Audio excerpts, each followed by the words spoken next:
Minecraft. Scientific. Brian likes to be scientific in exploration and tactics, but for today we will be focusing on some other things. We'll do some more Minecraft science in a future episode. One of the things we're going to do today involves crafting a new item, so let's get started. Oh dear. Here we are again in exploration and tactics, and I fear we may be under another zombie siege. There's at least a couple of zombies. Where is the iron golem when I need him? He should be around here somewhere. He's usually over in this corner. Where are the zombies? Oh my gosh, there's a bunch of... Oh, there's a creeper on that roof. I apparently have some unlit spots on the roofs. Oh dear, this is dangerous. There's the iron golem. Get him! Get him! Destroy him! There's a creeper over there too. Alright, good job. The creeper... It's gonna come after me. Yikes. Oh, don't get it. Don't explode. Ugh. Oh my gosh, they took out a lot of doors, and there's still zombies running around. Yes, based on comments from you all... Oh, there's another one breaking down doors somewhere. Well, this zombie's chasing after this villager, so let's go and try and save him one thing at a time. I don't know how frequent the zombie sieges are, but yeah, this guy just seemed to come out of nowhere. Apparently, they can spawn at night, like anywhere, even inside houses, and even when things are lit. Alright, I don't hear any more doors breaking down, but I do hear a zombie. Crap, here's another door. Where is it? It's over here somewhere. Where is he? There he is. Die, zombie. Oh my goodness, this is a lot of work. I might need to create, like, extra iron golems, other than just the one that spawned naturally in this village. Yes. Alright. I was not intending to start the episode already, but I was in my house at night and that happened again, and so I thought I'd better record it. Okay, I'm a little less frazzled right now. So, let's start trying to replace some doors. And yes, so you guys have told me, and it's not really a spoiler per se, because the spoilers don't apply until 1.4 kicks in, because up until now I have been kind of reading the wiki about all these things and learning all the things about the game. It's only with 1.4 that I was trying to do spoiler-free for once. But yes, the zombies apparently, when there is a siege, they can spawn anywhere. Hello, little tiny villager. I've come to save you. Even if there is light. And so it's not necessarily the case that there's places that aren't well lit. Although in this case, I could see that there's at least the roof of a building over here that doesn't have any torches on it that monsters can spawn on. Possibly some of these other roofs as well. I was thinking that the roofs of these houses were entirely made of stairs and that monsters could not spawn on stairs, but either they're not made of those blocks entirely. Oh, look at this. There's a full block kind of at the corner, but the rest of it I think is stairs. Or no, these are full blocks maybe as well. Alright. So yes, I just hadn't lit up the roofs well anyway, so that was useful to discover. I am all over the place. Apologies, but that's exciting. Alright. And yeah, I'm not always around the iron golem, and so I heard that noise, that's just the normal noise of him walking around, and for a minute I thought there was a zombie breaking down a door. Sounds almost like a quieter version of that. And I'm still holding 2 doors in my inventory, and so apparently there are some other doors to restore in the village. Okay, but I think those roofs will be okay. Got some bad guys on the outskirts. Looks like the roof of this and this are things that I still need to light up as well. Alright, assuming nothing else bad happens, I think I'll do that off camera. And then we'll try to get back to work with the things that I intended to do in the not-too-distant future. So I'll see you guys in a moment. I just saw some villager hearts, yes, inside here. And so it appears that whatever villagers I lost during that last zombie siege will be repopulated with new villagers in the near future, and indeed, in the last zombie siege, I did see a number of new villagers, or at least baby villagers after that, and so I have high hopes that our villager population will stay high. In any case, the sun is about to rise. And after fighting off those zombies, I needed to eat some food. And yes, I went through the last of my chicken, which I had been surviving off of for different build projects. And so I've had to dip into the strategic steak reserves that I have on hand. I've reorganized some of the chests in here, and now I have kind of holes in my ceiling because things were getting just too full and complicated. And so at some point in the not too distant future, I'm going to have to build myself like a storage room, or whatever one might call it, or possibly just move out of this house. It's become very cramped in here, and like build myself my own proper house that, hello. Oh, purple particles here are from the ender chest, but there is an enderman walking around doing his crazy enderman thing. There he is. Alright, well, you don't bother me, and I won't bother you. How's that? And he is in the sunlight and teleporting all around. So, yes, strategic steak reserves. That is not a problem because we have a big cow farm. And so I think it's about time that we feed the cows. Nom noms. Who wants yum yums? Oh, the cows are going to be so happy. And we have so many cows. In fact, we might have too many cows. What does one do when one has too many cows? Oh, I think you guys know. But first off, we try to feed as many as we can. Let them be all lovey and happy. Alright, and once they've made a number of babies, I started out with 64 wheat, and so probably I need to feed one more in order to have an even number, and so they can mate together. But then we can go in and find some of the adults to kill. And we will get plenty of beef as well as plenty of leather. And I actually want leather for a good reason. For something to... Oops, killed some baby cows there that I didn't mean to. Sometimes it happens. I think we have plenty of cows, so it's not going to be an issue. The reason I want the leather is because I want to create something that we haven't yet created in Minecraft. And so let me go ahead and finish off the cows, and I'll meet you back inside where it's not as loud. This villager apparently had come to watch the slaughter. Oh, what a surprise! It's the butcher, who wants to trade me raw beef for emeralds. I understand your desire to have raw beef for emeralds, but unfortunately I really need to eat this beef myself. Thank you. In fact, I'm going to cook it up rather than eat it raw. But yes, I don't know if that was just random, that it was the butcher who came over there, or if the butchers are more likely to wander over near the cows, or probably was just random. In any case, I now have 27 pieces of leather, which is great. The other thing that I'm going to need... Yeah, yes, I know, I'm cooking it up over here. Not for you to buy. That's right, head on out. Nothing for you here. Goodbye, butcher. Crazy butcher. The other thing that I will need, I guess I can go ahead and put the wheat away, is some paper, because we are going to make some books. And then the other thing I'm going to need... Right, I have 18 ink sacs, but only 6 feathers. So we have... Oh, excuse me. I'll leave you two guys here. Oh, dear. The other thing we're going to need is some more feathers. And the good news is, I got me plenty of chickens. And I also got me plenty of eggs, which I enjoy just throwing at the chickens like this.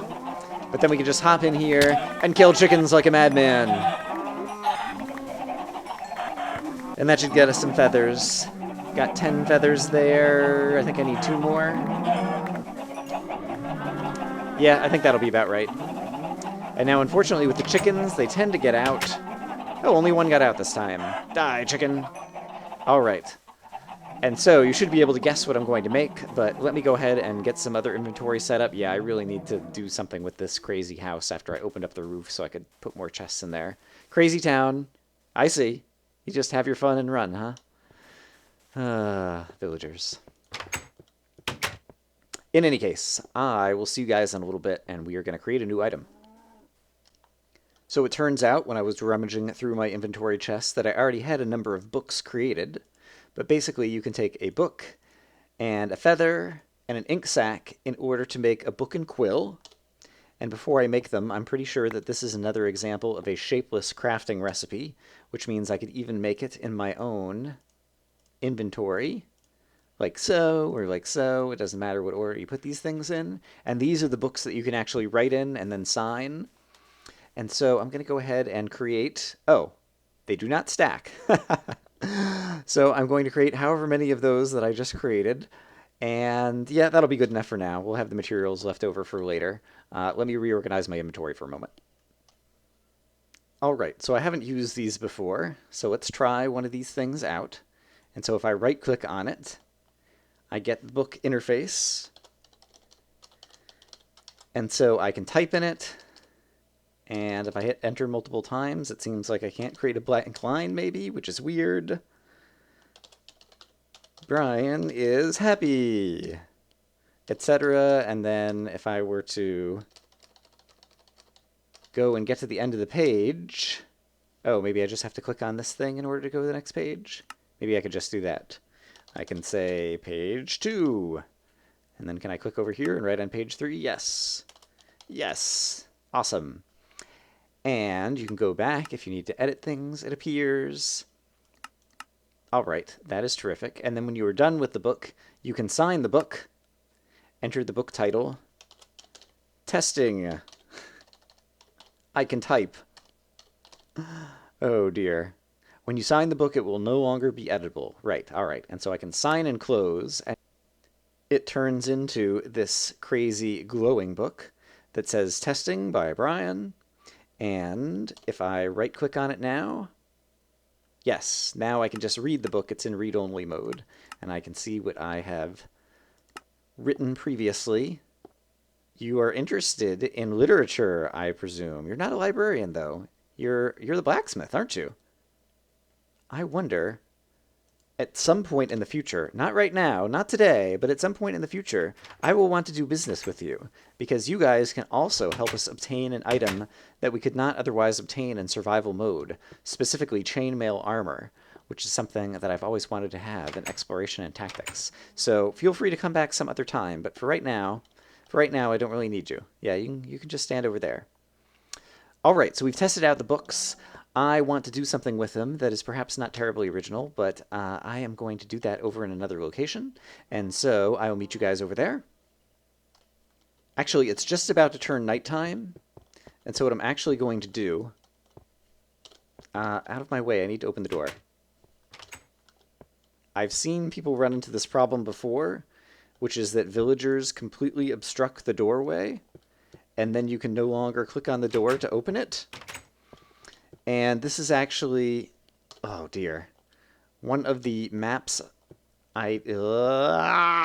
villager. Is there any way to get out of this that doesn't involve breaking down my house? I don't know that there is. So I will just do that. And then you will go running because you no longer see this as a house. All right, good enough. So long as it's turning nighttime, I would apologize for this episode being all over the place, but at this point I've had a number of episodes lately that have been all over the place, and so you'll just have to deal with it. What else can I say?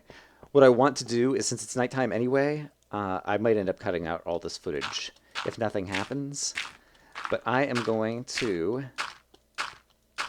elevate myself above the village to where I can kind of get an overview of what's going on and just see if a zombie siege happens to happen right in front of my eyes and I get to see zombies spawn anywhere. And so I'll make a cut. I don't know why this villager is standing outside. I also noticed that I haven't lit the roof of that little building over there, so I'll have to do that in the morning. Otherwise, everything is quiet.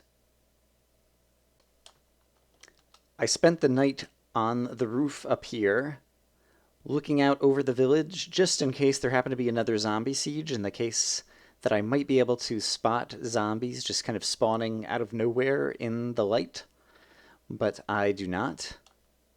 And so we've survived another night. I don't know exactly how often the zombie sieges happen, and I would like to actually kind of just see them spawning out of thin air in front of me, because that sounds like it would be pretty exciting, and it seems like that's pretty much how they behave. But we didn't get a chance to spot it tonight, and so I will go on to other things. I have been trying to revamp Babby, the idea... I just took fall damage from... That looked like it was only like a 2-block fall. I'm a little confused by that.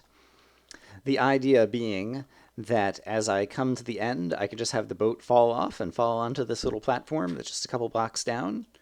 But based on what we already learned, I can also just put the boat right there and hop in it and, without any momentum, kind of steer myself very carefully in order to take off, and things seem to be okay. And so I'm hoping to extend Babby out in this direction all the way to where I want it to go, and I'll be able to put kind of another platform over there, and then it'll be easy to get on and off without having to take a fall. But in any case, we're going to head back over into the snow biome and do some stuff over there. We are back over at the ice tray, which is where I collect my ice using Silk Touch. And today I'm going to do something, whereas previously some of the other things I do are somewhat similar to what Etho does. This time I'm blatantly stealing from Etho, which is I'm putting viewer comments in a book. And so let's read a viewer comment. Hey Brian, instead of the seed crystal in the ice tray, you could just have only every other water source block covered.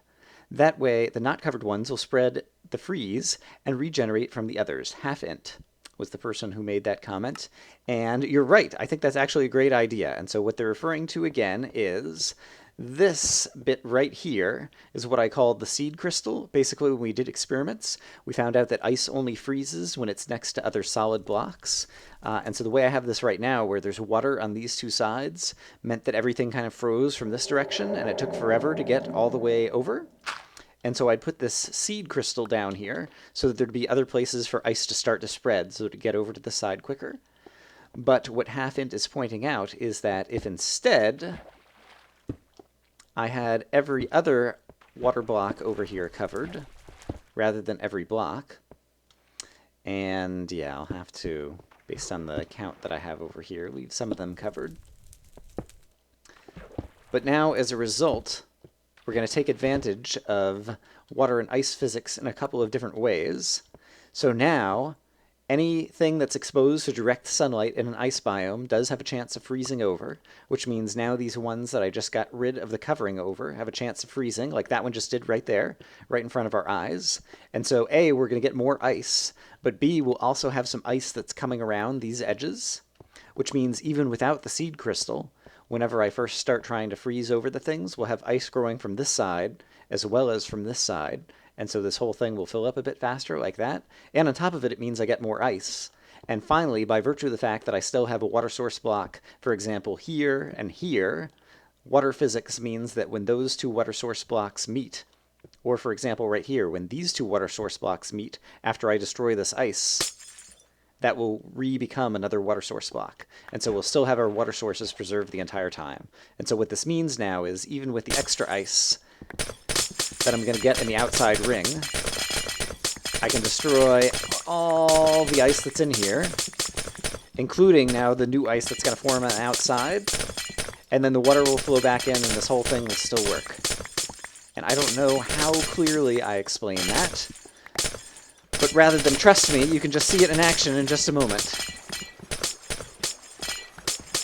And so we will break all of this out and collect some ice blocks, and I'll go over here and break the rest of it out over here as well, including any of the ice blocks that have been forming over on the side. And it's still the case when all is said and done, hopefully, that everything's going to fill back up. Somehow we lost a water source block over here. Oh, it's because I don't have these filled in below. All right, that's an easy fix. I have some cobble on my person. Since I was never freezing the blocks over here, I never had to worry. It's only the case that water source blocks form when two blocks kind of flow next to one another, and there is a solid block below. And whenever I dug this out, I neglected to put solid blocks below over here. And so once I put the solid blocks below, then this will actually work properly. All right, and so this will take a minute. I will do it off camera and see you guys in a moment. All right, so now we're good. And if I were to break this final ice block, that becomes a solid water block. And now all of this becomes water source blocks. Great. Fantastic. So I don't know how well I explained it, but basically once we actually have the cobblestone lining all the way on the floor, including on the corners that have the actual water source blocks that are going to stay unfrozen, now this whole thing just works. And so we're going to get some freezing over from the edges over here, and we'll also get some freezing over from the edges over here. And so as a result, we'll be able to freeze the whole outside, and it'll just be kind of the very center that will take a while to freeze. And so that was a good suggestion. So thank you for that, Halfint. And I believe we have some other viewer comments coming up. It is nighttime outside, and so I've gone underground to do some mining, and I just used a silk touch pick on iron, which is completely unnecessary. But it occurs to me that down here we can go ahead and address another viewer comment. Brian, I notice sometimes you have your bow pulled back and don't need to shoot it. Like here, where the skeleton is already dead.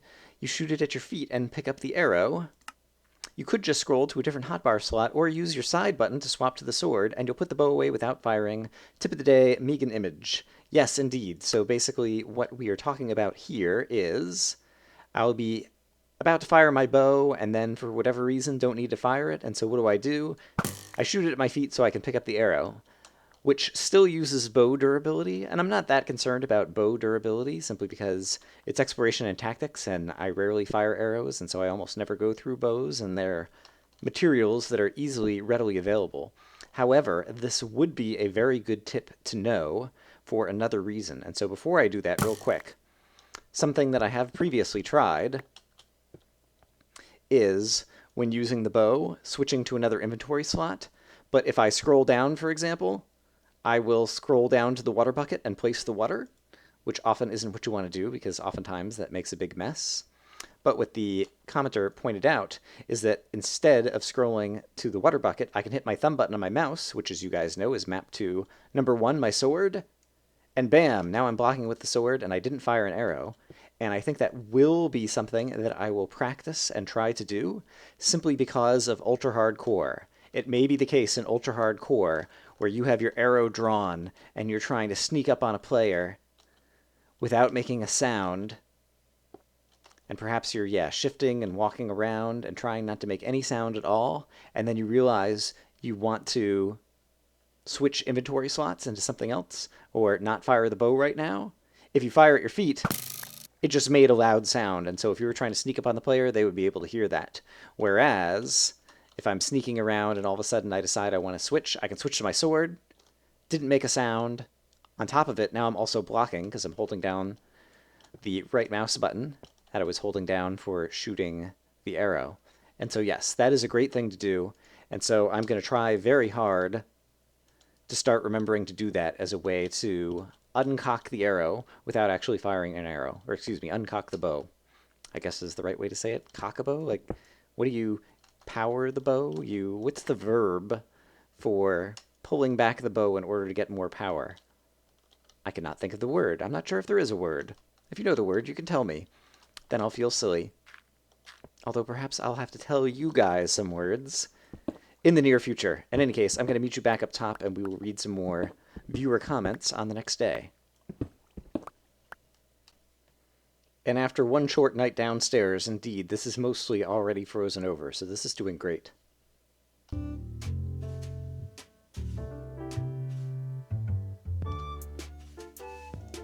Item repair. Do, do, do, do. Does fallen snow block a bed spawn? I would guess that it does not, but I don't know that I've ever tested it.